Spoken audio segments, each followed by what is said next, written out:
Hi guys!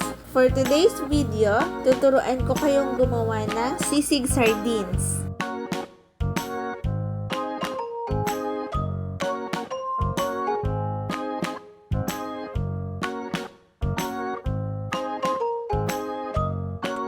Welcome to Fria's Kitchen!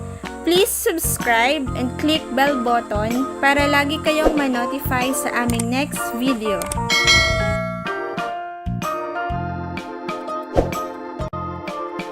Ingredients: 2 pieces sardines, 2 pieces calamansi, 2 to 3 cloves sliced garlic, 1/2 teaspoon salt and few pepper, 1/8 cup of Knorr seasoning liquid or soy sauce, 1 tablespoon oil for sauté, 1 tablespoon butter for sauté, a small amount of ginger, 1 big sliced onion, chili finger slice, 1 piece egg, and few amounts of mayonnaise. Instructions: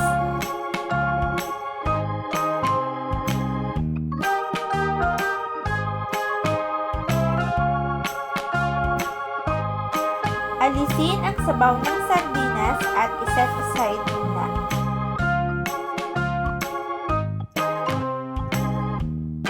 Magpainit ng kawali at lagyan ng oil at butter. Ilagay din ang tadtad na ginger, garlic at half portion ng onion.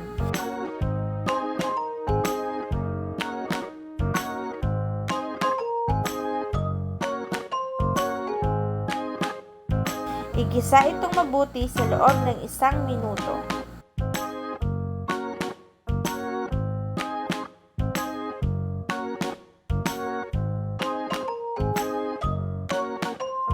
Ilagay na din ang sardinas at haluing mabuti.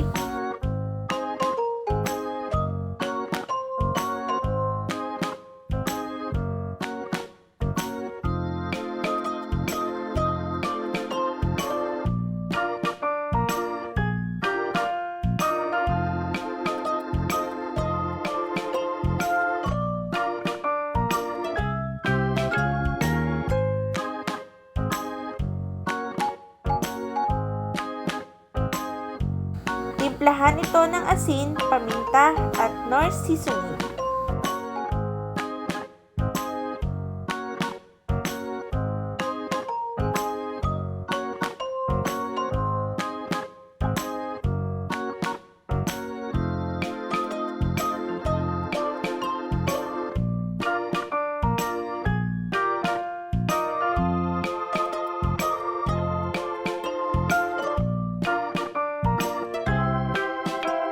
Ilagay ang half slice chili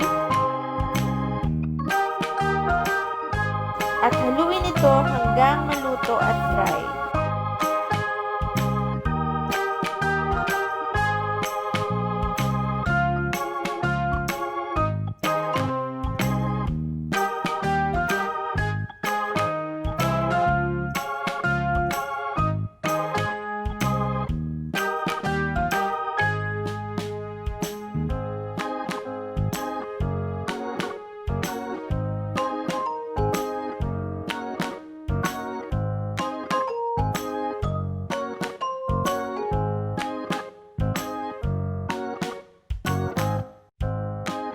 Kapag dry na at luto na, alisin sa apoy at ilagay ang itlog at lagyan ng mayonnaise, chopped onion at sliced chili.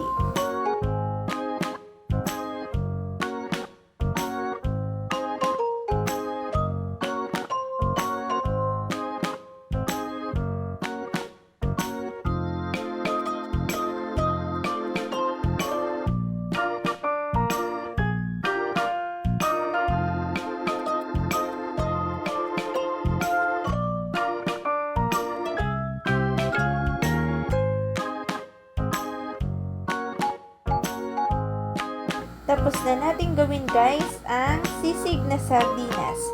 I-serve ito with sausawan na toyo mansi with chili.